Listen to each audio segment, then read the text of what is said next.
Okay, first I'm going to go over the hookups of the system. As you can see back here, here's the back of your mixer. You have your power cord that goes into the power surge protection. You have these two that go left and right into the back of it. These are your mains. Now you'll notice that the mains split off. These special cables have a connection and power. So one end is going power, plugged in, and the other end is here. And then the other end of this cable, it's a Siamese cable, is plugged into the back of the speaker. And the power, of course. Same thing, there's 4 of these. So you have these two, which is for your mains, which is your tops. Then you have a special, I gave you an extra patch cable here. This is what's called your zone. And it's controlled on the mixer here where it says zone. That's the volume of the zone. So what I did was, you have right sub, left sub. So this is your subwoofer. So you're taking the 2 Siamese cables, you're plugging right into this. Now you have all 4 of your speakers plugged in. You have a thicker main power cable that's coming off of the power strip. I fed it through this hole. Doesn't have to be, it could just drape through. That's plugged into the wall. Then you have, of course, you plug in your laptop and so forth. And then as far as plugging in your laptop, you have, for the sound, goes right into your headphone jack. You'll see it's on channel 4.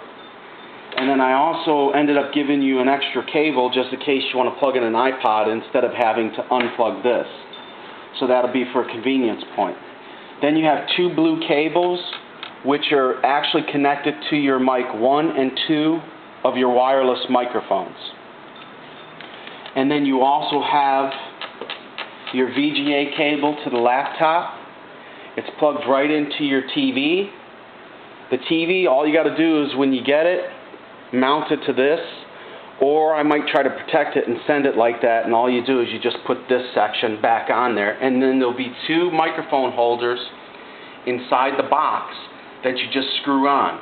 I might end up screwing those on too. It just depends on how I feel as far as being comfortable. You could take this off if this is on when you get it, and you could pull this off, but I left it on there for additional protection.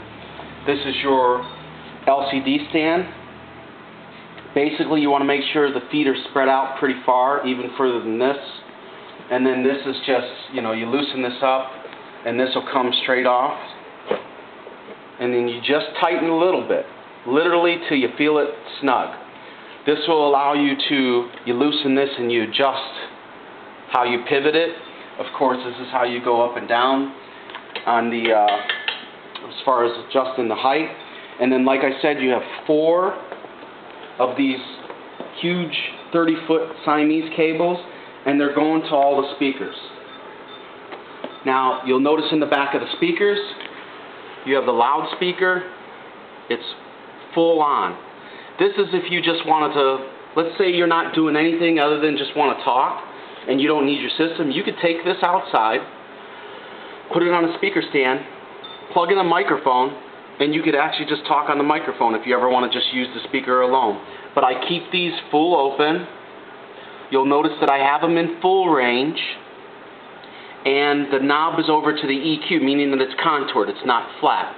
The subwoofer I left flat, but you could try to change that too. You'll notice here, logo, that just turns the actual EV logo on and off in the front. It's just for aesthetics. And then what you do is, when you power up the system, you power up the speakers last. Then when you're powering it down, you always power the speakers down first. So it's in reverse. That goes over the actual hookup of the back of the system, and then we'll go to the next video.